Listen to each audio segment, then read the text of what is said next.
Hello, everyone. Thank you for joining us today. We'll be getting started in just a few moments. If you can confirm you can hear us by typing in what state you're coming from into the Q&A box, we will be getting started momentarily.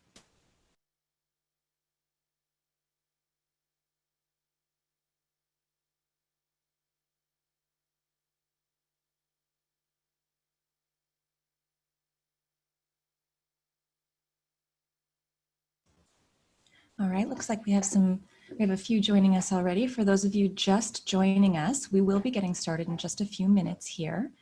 If you're just joining us, please do let us know that you can hear us by typing in what state you're coming to, excuse me, you're coming to us from in the Q&A box. We'll give you just a few more minutes. We've got some stragglers coming in, and we will be getting started in just a few minutes here.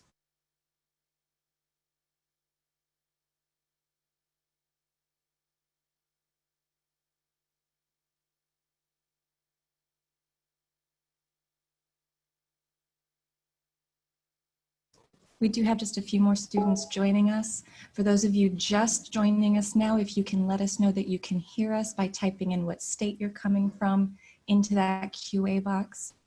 We'll give just a few more moments for folks to join us, and then we'll go ahead and get started.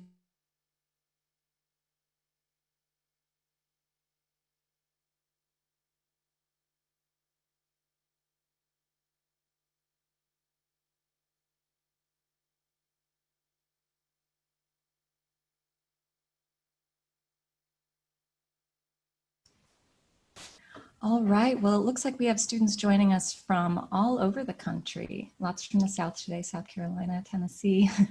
We will go ahead and get started. Welcome everyone, and thank you again for joining us for today's webinar. Just a little housekeeping before we get started. We'll be running a live Q&A at the end of the webinar. So if you have any questions during the presentation, please just type them into the Q&A in your Zoom control panel. And if you miss anything, don't worry, we'll be sending around a recording when it's available. We'll be presenting poll questions to you throughout that you can answer on whatever device you're using to view the webinar. My name is Jennifer Sterling, and I'm an instructional designer with the CE Shop, the leading provider of online real estate education. Today, we're covering the practice of real estate as it results, excuse me, as it relates to your licensing exam, presented by the Virginia Real Estate Board pre-license instructor, Gail Glassmore. Gail comes to us with many years of experience within the real estate industry in Virginia. She's a certified VA Real Estate Board pre-license education instructor and owns her own career services consultancy, Glassmore CMS. Now, without further ado, we'll turn the time over to Gail. Hi, everybody. Hope everybody is having a great day. I'm happy to be here with you. Today, we're going to be talking about real estate practice. That's going to be about 13% of the law portion of your test. And we're going to be talking about things like trust and escrow accounts, federal fair housing laws and the ADA, advertising and technology, licensing and responsibilities, and antitrust laws. So let's get started. So trust escrow account. By the way, sometimes they call trust money, escrow money, also call it earnest money deposit. This is all money where the broker has to safeguard, usually it's the buyer's money. He will put it into a specific account that's opened by the broker. It consists of earnest money deposits, security deposits, other funds paid by the broker on behalf of a third party. So it is not the broker's money. The broker, however, will be putting that money into a specific account, and there are two things that the broker is not allowed to do. He is not allowed to commingle it, meaning he's not allowed to take that money and put it into his personal account or his business operating account. That's called commingling. He is also not allowed to convert it, meaning he's not allowed to cash the funds. And he cannot use it for his personal use. He cannot use it to pay commission. He cannot use it to pay his office bills. So we have a question. So here's the question. I want you all to answer it. Which of the following actions taken by a broker would be in violation of law? I'm going to give you a few minutes to answer the question.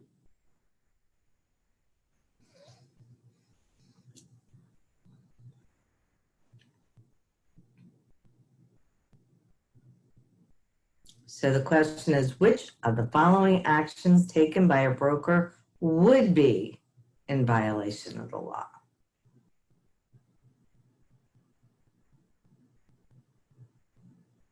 Okay, going to give it a minute or two longer.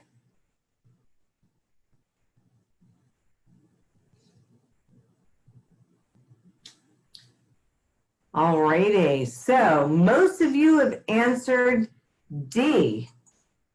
And the answer is D. So it says, which of the following actions taken by a broker would be in violation of the law? And it would be D. Placing the earnest money in the broker's personal account to pay for rent and utilities for the office. That would be a violation of the law. Very good. Okay, let's go to next question.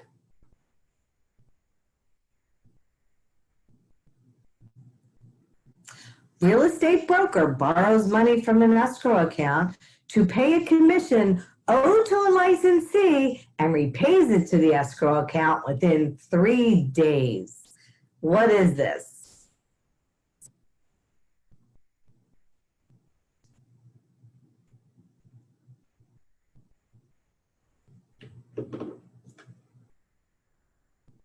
Okay, a few more seconds.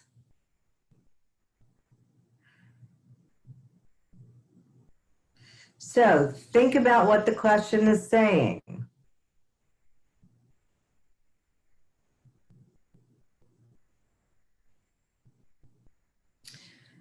Okay, so it's almost a 50-50 split between answers A and answers B. And here is the answer. A real estate broker borrows money from the escrow account to pay a commission owed to a licensee and repays it into the escrow account within 3 days. Remember, this is actually conversion, not commingling.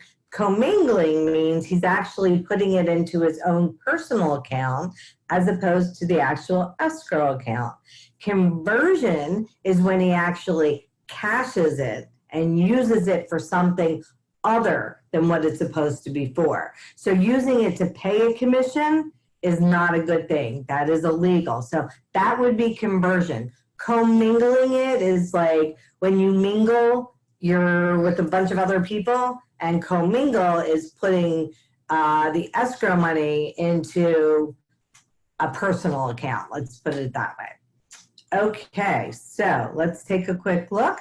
Next question is, a licensee fails to give the broker an earnest money check on time, which results in the check being deposited in the broker's escrow account after the date required.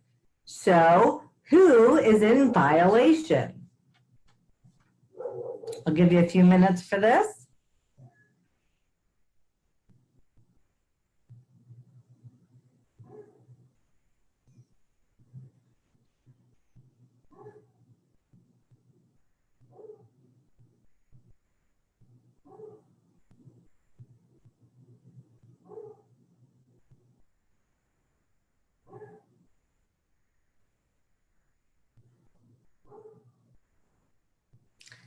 Looks like most of you have answered. Okay, so most of you have answered both the broker and the licensee, which would be C, and that would be correct. So here's the thing. It's never just the licensee. So think of it as the broker's kind of like the dad, and the licensee is like the kid. And, you know, the kid gets in trouble in school, who do you think they're going to contact? They're going to contact the dad, which is the broker. So it would be both the broker and the licensee. All righty. Very good, guys. So Now we're going to be talking about the federal fair housing. This is very important. I want you to pay attention to this. My students have told me that sometimes they like to ask dates and what they include. So Civil Rights Act of 1866 was no discrimination based on race. Federal Fair Housing Act of 68 included race, color, religion, national origin. The Housing and Community Development Act of 1974 included sex, and the Federal Fair Housing Amendment of 1988 included disability and familial status. I want to talk about those two for a second, and we're going to see it on the next screen. Federal fair housing, so all states, there are 7 classes protected under the Federal Fair Housing Act. Race, color, religion, sex, handicap, disability, national origin, and familial status. Handicap disability includes 4 things, so pay attention. You might see this on a test. It is mental, it is physical disability, it is people with AIDS or HIV or longstanding illnesses, and recovering addicts and alcoholism is also covered under disability. So pay attention, they like asking questions about that. Familial status. Sounds like families, right? Wrong. It is minors under the age of 18. So the way they may ask you a question is they'll say something like, familial status is, it'll say minors under 19, minors under 18, 21-year-old living at home, something to that effect. It is minors under the age of 18. That is the technical term that they will be looking for. So just pay attention to those two because it's the ones that everybody forgets. So here's the question. All of these acts are prohibited by the Federal Fair Housing Act except which one?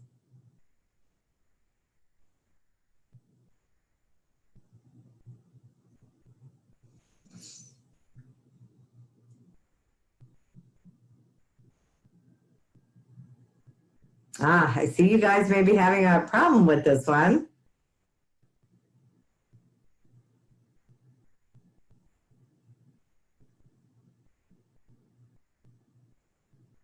I'll wait for a few more answers. So what they're saying is, remember there were 7 prohibited or several classes under federal fair housing. Which one is not? That's the question.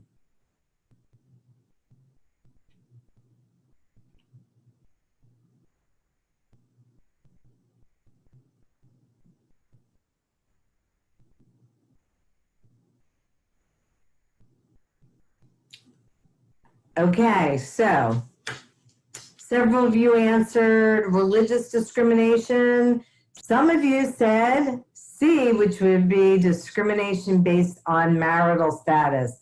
Marital status is not covered under the federal fair housing. So that would be the answer, okay? So when you get the chance, go back and look at the 7 different classes that are covered under the Federal Fair Housing Act. Okay, moving on to the next slide. The next question is, you show up inebriated and smelling like alcohol at a property manager's office to rent an apartment. Here's the question. Which of the following may the property manager not do? Which one can he not do?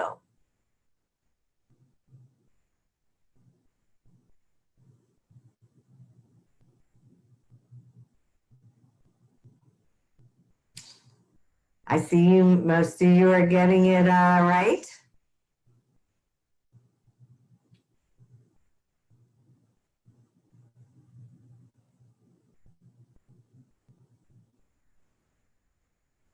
I see you're all on the right track.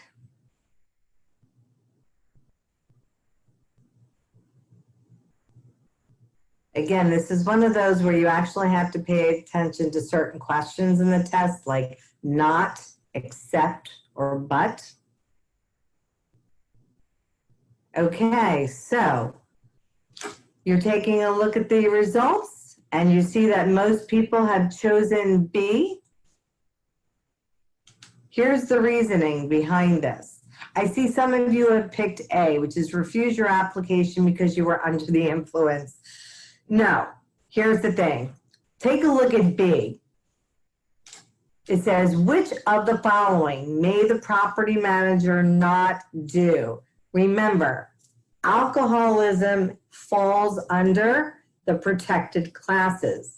So he cannot refuse to rent for you for being an alcoholic, okay? Even though he may not want to take your application because you're under the influence, alcoholism actually falls under the federally protected categories. Very good, most of you got that correct. So the next two slides, really important, guys. Fair housing illegal practices, blockbusting, steering, redlining. Super important. Blockbusting is basically when people are trying to break up the block. So it would be me saying to you, oh, Mr. and Mrs. Jones, the purple people are moving into the neighborhood. You need to sell your house. I'm trying to panic sell them and make them sell the house and tell them that gangs are going to come into the area and the schools are going to go down, all because the purple people are moving into the neighborhood. I'm just using purple people as a protected class. That is blockbusting. They're trying to break up the block. Then we have steering. Steering is showing preference to particular areas or not to particular areas, making properties unavailable to a buyer when they're actually available, or influencing a buyer's choice because of location, based upon a membership in a protected class. The key here is think of a steering wheel. You are steering somebody towards something, or you might be steering them away from something. Redlining, usually it's either insurance companies, but mostly it's banks. I like to call redlining red loaning. Why? Because it will help you remember that it has to do with banks. It is taking a map out and drawing red lines around certain areas saying, ooh, this is a real nice rich area. We'll lend money to that. But maybe this area is not such a great area. We do not want to lend money based on that. And that is illegal. So redlining, I call red lending. My students call it red loaning. Whatever you need to remember that it is illegal. And retaliation is basically punishing someone for filing a fair housing complaint. That is also illegal.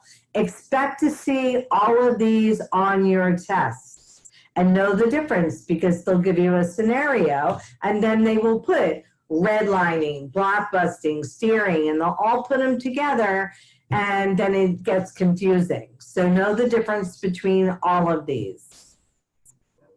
So here's a question for you. Which of the following describes a steering violation? I'm going to give you a minute or two to figure out the answer. Take your time reading.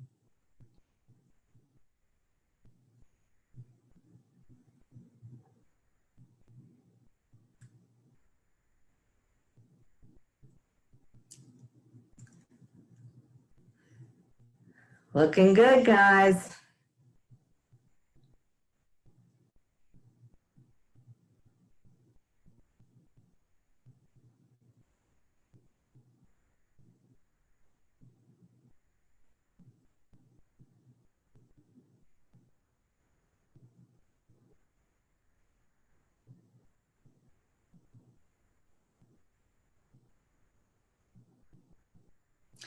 Okay, so most of you have chosen C.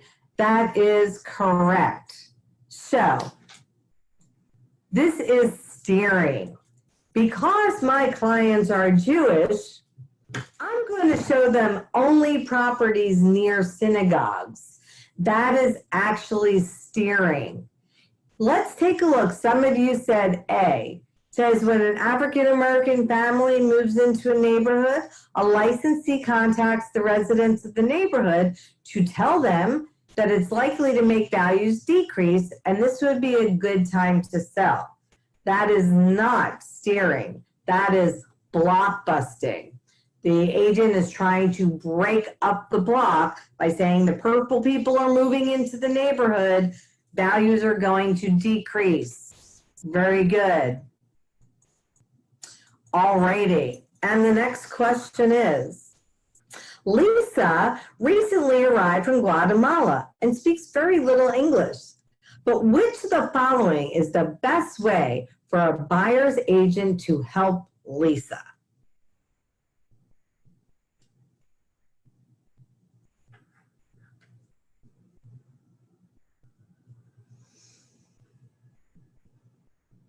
So far, so good.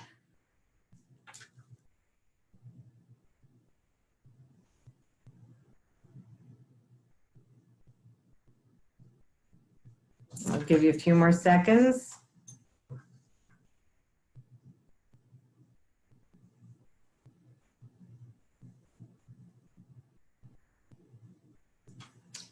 All righty. So most of you said D. Very good. Here's the thing. You never, ever want to come off as though you are discriminating. It doesn't matter where she comes from or what language she speaks. At the end of the day, what is the most important thing? It is D, discussing with Lisa what is important to her in a home. You shouldn't decide necessarily, you know, where she should go or what should be important to her. D is the correct answer because really what you want to know is what does she really want? And then you go from there. Very good. Mostly all of you got that correct. Okay, next question. A prestigious bank will only make loans to purchasers of properties located in ethnic neighborhoods if it is able to get a higher yield. This would be known as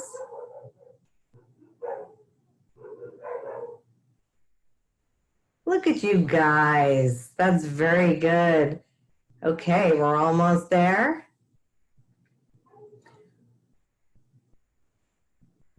So again, keep in mind the difference between steering, blockbusting, retaliation, and redlining. Okay, so most of you answered correctly. You correctly answered redlining. Very good, because we talked about redlining is red loaning or red lending. Steering has nothing to do with banks. It has to do with you steering somebody to one place or another. Blockbusting is panic selling, where you're trying to break up the block and telling people, oh, you need to move. And retaliation is when you actually punish somebody for going ahead and saying something about that. So remember, when you see something about a bank, take a look at the question and figure out what it's saying, but it's most likely talking about redlining, red lending, red loaning, whatever you want to call it. Good job, guys. Very good. Okay, let's move on. Let's talk about the Americans with Disability Act. So, this is a law that prohibits discrimination against individuals with disabilities, whether it has to do with their jobs or relations to schools, transportation, or all public and private places that are open to the general public. The Americans with Disability Act is basically the law provides all facilities for the use of public shall be designed, constructed or altered to be readily accessible to and usable by individuals with disabilities. And provides people with disabilities to bring their service animals into all areas of the facility, normally where everybody else is allowed to go, where all customers are allowed to go. There are exemptions to the federal fair housing, and you definitely need to know this. I've seen questions on this. So regarding sale or rental of a single family house by the owner must not own more than 3 such single family houses at more than one time. They must not use the services of a real estate broker and cannot advertise in a discriminatory manner. Also, pay attention to this, you'll see this on the test, owner-occupied building of 4 or fewer units, okay? They're exempt from the federal fair housing. Now, there is other exemptions such as Housings for Older Persons Act, or I like to call it HOPA. Now, pay attention to this because I've seen this in a question. It is specifically for 62 years of age or older, or 55 years of age or older, and you'll see this phrasing on a test, if 80% or more of the occupants, occupied units, are occupied by at least one person 55 years of age or older. So you've heard of the 55 in retirement communities. What they are exempt from specifically is the last line. They are exempt from familial status. And if you go back a few minutes ago, familial status has to do with children or minors under the age of 18. So the whole purpose of the 55 and older facilities that you see out there, where it's 62 or older, or 55 of age or older, where 80% or more of the occupants are at least 55, they can discriminate against minors. They don't probably want a bunch of kids running around screaming all day. Sorry, just my thought process. Okay, so other exemptions include religious organizations, private clubs, provided they don't discriminate based on race, color, or national origin. And next question is, local municipalities may have fair housing ordinances or laws that are different from federal laws. Which of the following would not be allowed?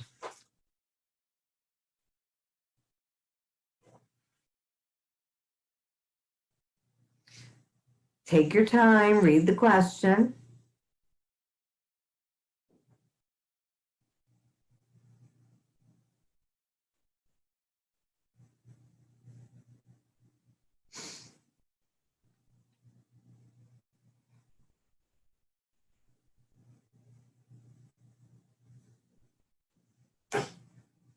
I see this question is a little bit difficult for everybody.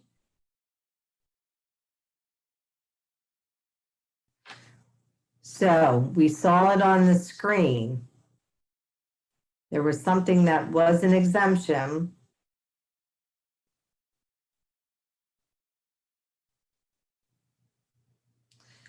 Okay.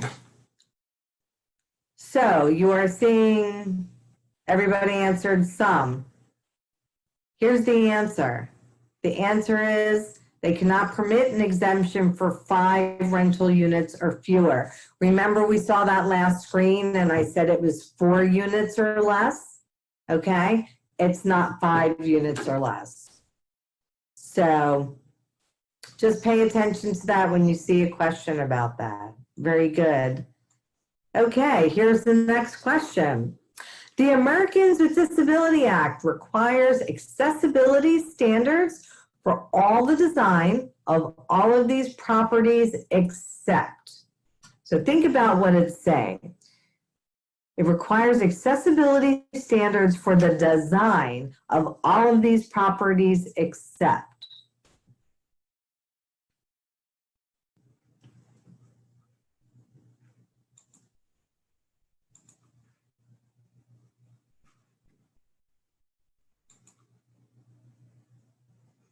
Okay, I'll give you another second, another few seconds.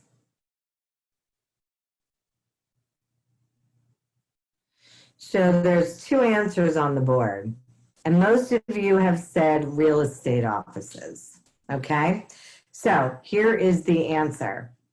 The answer is, it says Americans with Disability Act requires accessibility standards for the design of all of these properties except, here's the thing, most of you said real estate offices.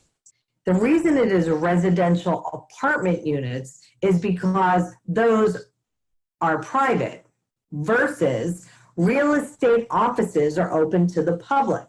Hotels and restaurants are open to the public, and shopping centers are open to the public. So basically, the whole point is they are trying to get people, give the ability for people with disabilities to go anywhere that is basically open to the public. Whereas if I'm living in my apartment, that's more private than open to the public. So that's the reason why A would be the answer. So fair housing issues and advertising. Expect a question about this.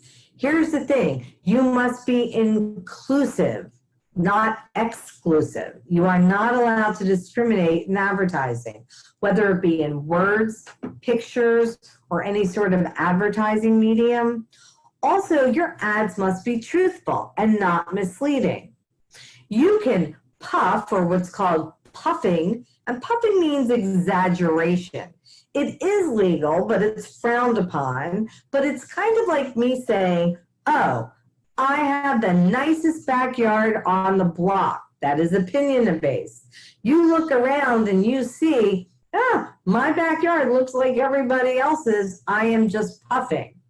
However, you are not allowed to misrepresent, okay? So if when it comes to advertising, I might not want to say, let's see, you know, I could say something like cozy streetline block near schools, but I cannot say it's near St. John's Church or such and such synagogue. I cannot say that. Can I say it's near religious institutions? Absolutely. So, technology and protection of confidential information. In fact, this has been in the news in the last day or two. A lot of people are, large name people and different medical facilities are being hacked into. So here's the thing. You are responsible for ensuring the safety and confidentiality of your client information, okay? It says risks to the firm's computer systems must be mitigated, meaning if you know of something or you heard of something, you need to tell anybody as soon as possible, or they need to, you know, clamp it down as soon as possible. Confidential information must be stored and disposed of in a secure manner. So you're going to be holding on to the paperwork for a certain amount of years, depending upon what state you're in.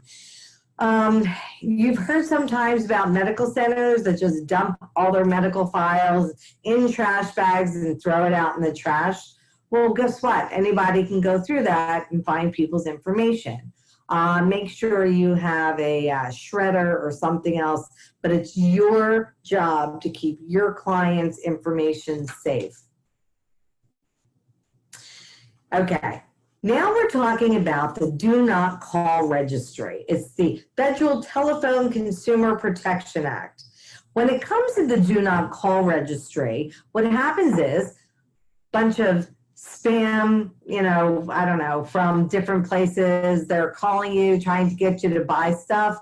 You can actually put yourself on the Do Not Call list. Here's the thing, when it comes to real estate, there are two numbers that you need to know for a test, okay, with the Do Not Call Registry. You can call your clients if you have had a transaction with them, look at the under exceptions, 18 months after your last transaction or your last interaction. So you've sold somebody a house, or you have sold somebody a house, or you have sold a house for them. They were your client. You had 18 months of following up with them. Or the other number is 3 months. If they are just inquiring, they call you up over the phone and say, yeah, I'm interested in looking at this house. Or they come to an open house. 2 numbers, 3 months if it's just an inquiry, and 18 months after your last transaction. That is for the do not call list if they ask about it. The Federal Telephone Consumer Protection Act, their penalties are stringent. Firms may be subject to court-ordered supervision for up to 10 years. Here's a question for you. Which of the following calls may a licensee make without checking the DNC registry?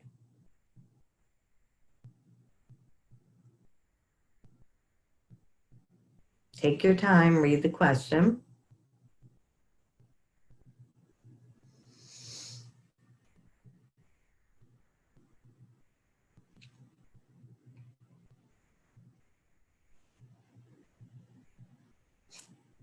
So which of the following calls may a licensee make without having to even check the DNC registry?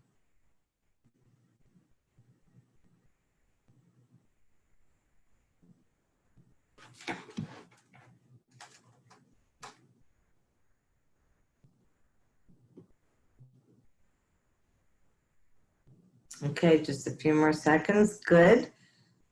Okay, so most of you picked C.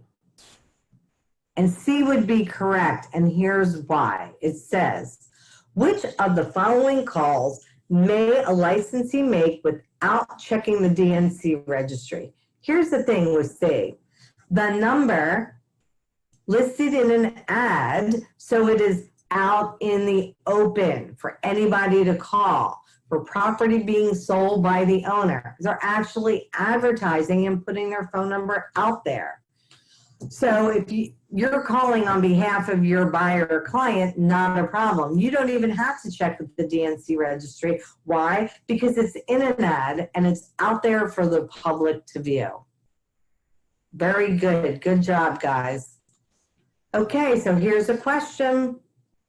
Misrepresentation is giving false or misleading information. What is puffing considered?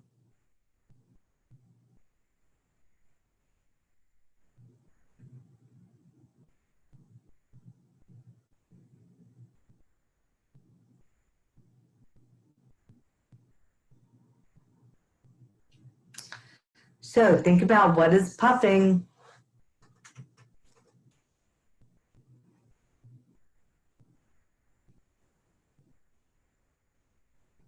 Alrighty, so most of you have checked B, and that's very good. Why? Because that's the answer. So it tells you what misrepresentation is. That is giving false or misleading information. But what they're asking you is, what is puffing? Remember I said puffing is legal. It is just an exaggeration. It is opinion-based. It would not necessarily be illegal, and it is not. An opinion of fact is basically, it's your opinion of something that's true. So the answer would be B. It is legal, but it is opinion-based. Let me give you one more scenario. Let's say I said to you, oh, this property has the most beautiful water view. And it has a water view, but most of the view is a shopping center. I'm not lying. I am merely puffing, merely exaggerating. It does have the most beautiful water view. Okay, so it's legal. It's frowned upon. It's my opinion. Puffing just means exaggeration. So know what that means. Alrighty. So, employee versus independent contractor. You need to know the difference. So, what do we know about employees? Employees have to be in at 9, leave at 5. The broker can set their work hours, set their work processes, require them to go to training. Compensation, guess what? If they make, I don't know, let's say they're making a yearly rate or they're making an hourly rate, they're going to get W-2s. So they're going to have taxes taken out. They also get benefits. Well, guess what? You will not be an employee, most likely. You will be what's called an independent contractor. You are actually going to sign, if you look at the right-hand side on the very bottom, it says written ICA required. You will sign an ICA or an independent contractor agreement that says, I will not be an employee. Here's the thing. As an independent contractor, you're going to set your own hours. You're going to figure out how you want to meet your own goals. Instead of having a W-2 where there's taxes taken out of it for an employee, you're going to have a W-9. So if your commission is $5,000, guess how much you get? You get the full $5,000. Here's my suggestion. Have a really good accountant because you're going to have to take your taxes out. Here's the key, very bottom left-hand side, second to last bullet. Broker still must supervise you, okay? Now, they supervise employees, but they supervise you when it comes to all things brokerage related. And you also have to go by the licensing laws, okay? So you could be walking around the mall. As long as you have your phone on you, you are working, okay? Broker cannot say to you, you have to do this or you have to do that, okay? What they must do is they must supervise you regarding brokerage activities, but they can't tell you when you're going to need to take lunch or when you have to be in or even what to wear. Know the difference between employee and independent contractor. You will see that on a test. Okay, here's a question. A broker insists that all licensees with the firm read the policies and procedures manual and attend company training on written contracts. Which of these statements is true? Take your time, reread the question, and reread all the answers.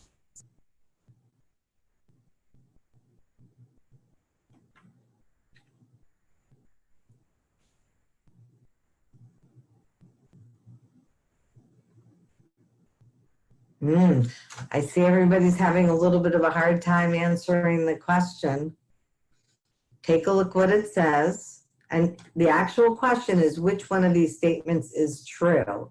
So when you go through a question like this, say, is this true? Is this true? Maybe, is this, oh, this one's false.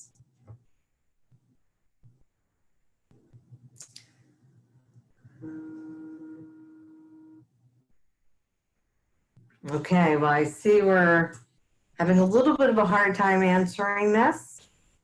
I'll give you another second. Okay, so the one with the most answers was C. Here you go. And here's the thing. It says, which of these statements is true? It talks about licensees, okay, at the very top. So you're thinking independent contractor, maybe. But there are times when firms hire licensees as employees. There are different companies out there that actually hire real estate agents as employees versus independent contractors. So this is kind of a trick question, but the answer would be C. Based on the actual question itself, there isn't sufficient information to tell whether the licensee is a contractor or an employee. Because on one hand, it talked about licenses, so you're thinking independent contractor, but it's saying they insist that you do policies and procedures and attend company training. So I know that was a little bit of a hard question. I think I may have had trouble with it too, but know that not everybody in the real estate field who is a licensed agent is a independent contractors. Sometimes they are employees. Okay, so let's talk about your due diligence. First of all, you need to know what your state requires. You should be encouraging your buyer clients to have inspections. You need to stay in your own professional lane. People, if you are not a lawyer, do not be giving legal advice. Or if you know mostly residential, don't be giving commercial advice. Bring in an expert. Also environmental, maybe your client wants to buy a house next to a gas station. You are not environmentalist. You don't know all the rules and regulations that, could come down because of the property next door. So stay in your own lane and get experts when needed. And don't make promises you can't be sure of keeping. So rate of appreciation, rate of return, that they're going to make 2%, I know, or this area always goes up in value. Never go there. Or, oh yeah, you'll be able to rezone, no problem, okay? Do not make any promises you can't keep. And, even though an area is a really nice area, very wealthy, goes up all the time, you never can guarantee them a rate, or you never want to say, yes, you're going to get a return in your investment, because you know what? You don't know what the market bears. And depending upon, if we run into a recession or something like that, if they buy a house that, is $1 million and then the economy completely tanks and now their house is only worth $800,000, they're going to be like, well, you said it's going to appreciate, blah, blah, blah. So just be really careful about what you say. Don't make any promises you can't keep. Okay, now we're going to be talking about antitrust laws. I need you to know the difference between all four of these things, okay? So antitrust laws have to do with different brokerages, brokerage A, B, and C, okay? Where they get together and collude or conspire. The whole point of antitrust laws is they exist to prevent monopolies, conspiracies, and any restraint on free trade. So here's some examples. Price fixing. So let's say real estate company A, B, and C get together and say, hey, we're in the same area. Let's all do 6% commission rate, okay? If they get together and collude or conspire, that is illegal. By the way, all of these things are illegal, okay? They are getting together and fixing the price. That is illegal. Market allocation. Company A, B, and C get together and say, you know what? We're going to take the north side of town. We're going to take the west side of town. We're going to take the south side. They are separating their markets. Again, different brokerages that get together and do that, that is illegal, okay? Tie-in arrangements include something like this. Let's say I said to you, okay, you're my buyer, and I said, I'll sell you this house, but you have to use my mortgage broker. That would be tying two things together. That is illegal. And group boycotting would be, let's say company A, B, and C get together and say, oh, we don't like such and such title company. Let's not use them. They can run them out of business, and that's just wrong. So that's what a group boycotting is. I do want to point out two things under price fixing and market allocation. So we talked about different brokerages saying, let's all do this price together, etc., or let's fix the markets. Here's the thing. Internally in the office, if two people in the office, Tom and Greg are both agents in the office, and they say, you know what, let's do, hang on one second, the manager or the broker in the office has the right to actually say, you know what, I don't want to do, the minimum in the office has to be 6%. I'm not going to do anything less than that. The broker internally in an office is allowed to set the price, okay, or commission in the office. Market allocation, this is where I was going to.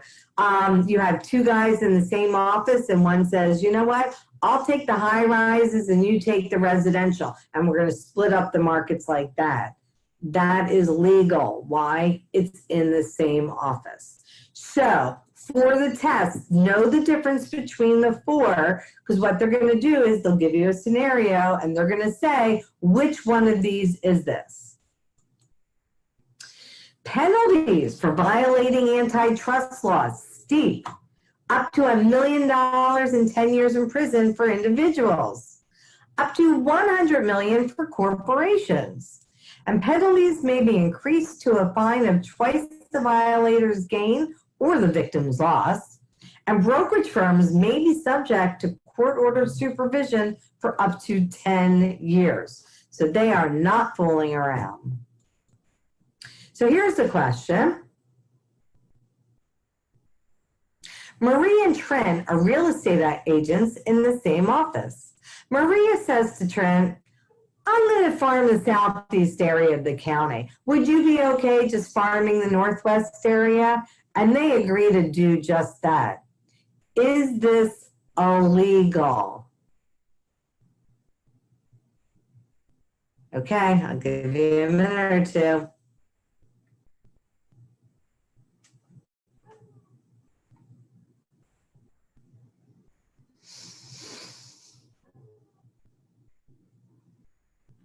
So I see most of you are getting this right. However, some of you, I think, have a little bit of confusion as to what the other things are.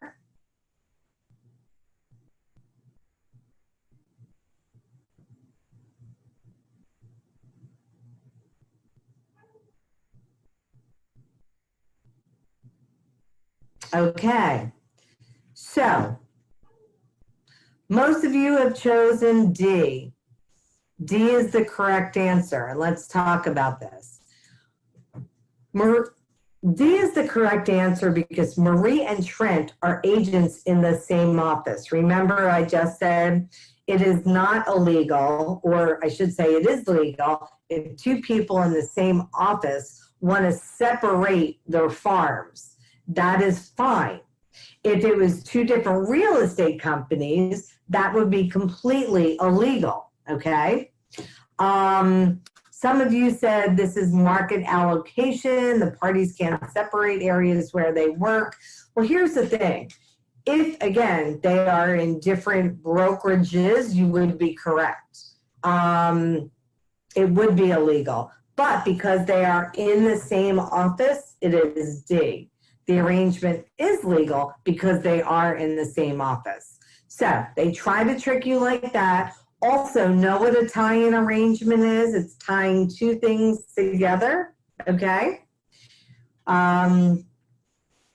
So let's take a look at the next one. Let's look at the next question. Which of the following is a violation of law?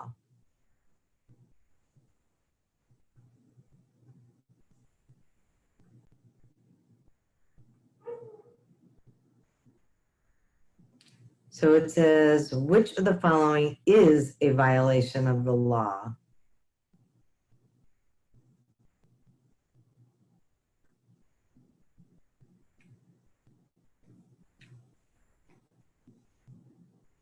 So I want you to think about it. In the same office, it's okay to do. In different brokerages, it's not okay to do.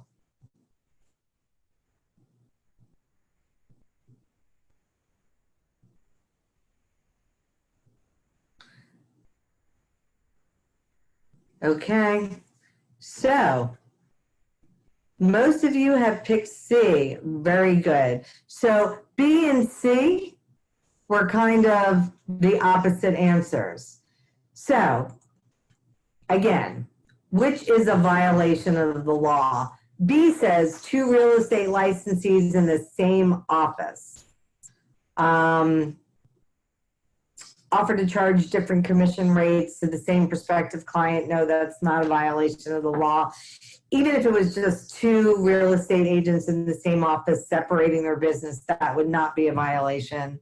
The C, two real estate brokers from different firms agree, so A and B agree not to compete for business in the same areas, meaning allocation of customers, and they agreed to divide the neighborhoods between the firms. That is a violation of the law. Okay, so what to expect when you go take a test. Just to let you know, there could be experimental questions. I had 80 questions on my national, and there was supposed to be 30 on my law. Well, guess what? I had more than that. I had like 40 on my law, and I was freaking out because I didn't think I'd have a whole lot of time to do the questions. So what happens is, sometimes you might get 85 or you might get 90 on the national. You might get more questions than you expect. The point is, it doesn't count for you, it doesn't count against you, and the timer stops while you're taking the questions. But you're not paying attention to the clock, so you don't realize because they're all mixed in. And the whole point of experimental questions is they're going to probably either use them or not use them in future tests. So if you get extra, don't freak out. You have plenty of time. So what to expect? I want you to check your candidate guides. Each different testing center has a different amount of questions, and check what the passing scores that you need. You will have plenty of time, most likely. You're going to have things, a button called skip and mark, most likely. Try not to skip any questions. And if you do mark any questions that you want to go back to them, by all means, take your time, go back, but don't change them. Here are some prep tips. Real simple. Know where it is. Map question before you go so you don't get there late. Try to get a good night's sleep. And by the way, people, after 4 hours of studying, nothing goes in. Trust me, I can tell you from my own personal experience. Try to get there early. Bring 2 forms of ID. I think I used my license and a credit card, but I think I may have brought my passport as well. You are not allowed to bring cell phones in, by the way. In fact, I'm so paranoid about leaving my pocketbook in the car. I forgot that I had my glasses in the car with it. So yes, glasses allowed, pocketbooks not so much. Please use the restroom before the test. One of my students got up in the middle of the test to go to the restroom, and then he wondered why he ran out of time. They're going to want you to bring like a dummy calculator, meaning something with like no percentages, but they do have calculators if you don't have one. And don't allow a challenging question to upset you. Here's the biggest thing when it comes to the test. Make sure you understand what the question is asking. Pay attention to those words, not, but, except, okay? And don't spend too much time on one particular question. If you have to, put in your gut answer and then mark it, and then you could go back to it, but only change it if you actually know that maybe you've seen the answer in another question. So breathe, take your time. So does anybody have any questions? All right, thank you, Gail. As you said, now we will take some time for questions. Just a reminder to those of you joining us, please be sure to type your questions into the Q&A in your control panel, and we should be able to address them with Gail. It looks like we do have a few questions. We'll start off with, this was a little earlier in the presentation regarding poll question number 7, which was, Lisa recently arrived from Guatemala and speaks very little English. Which of the following is the best way for a buyer's agent to help? One of the incorrect answers was show Lisa properties in neighborhoods with high percentages of Spanish-speaking residents. One of our guests, Rosa, asked, if you ask Lisa what is the most important thing, and she states being in a Spanish-speaking neighborhood, is that acceptable? Well, so here's the thing that you always want to keep in the back of your mind. You never want to ever appear to be discriminative. So if that's one of her criteria, at the end of the day, you're asking what is important to her. That's what you need to know. And that could be one of her answers. You might want to take that into consideration, but you never, ever want to appear to be discriminative. Very good. Thank you, Gail. We do have one more question. What if I want to call a for sale by owner ad, but I don't have a specific client? So this would be somebody who would otherwise call in as a buyer's agent, but they don't actually have a client. What if I would like to find out if they would ever like to list it with me? Actually, you should be doing that. That's what you should be doing. A lot of times people, new agents or agents in general, will call a for sale by owner. And the whole point is to get them to list with you. In certain states, you might be able to get your foot in the door by offering them a fee for service, or maybe like, hey, would you like me to put your house in MLS for you? I'll charge you a flat fee. That's fine. That goes through your broker. And you can do that for them, no problem. Are they asking in reference to the do not call registry? Because the whole point about that is the fact that if they are putting their phone number out for the public, it is fine to call them. In fact, you should be doing that to get their business. Excellent. And that was about the time that question came in. So yes, I believe it was in reference to that. Thank you, Gail. Okay, great. We have time for just a few more questions here. Megan asks, in terms of service animals, are emotional support animals allowed under ADA accommodations?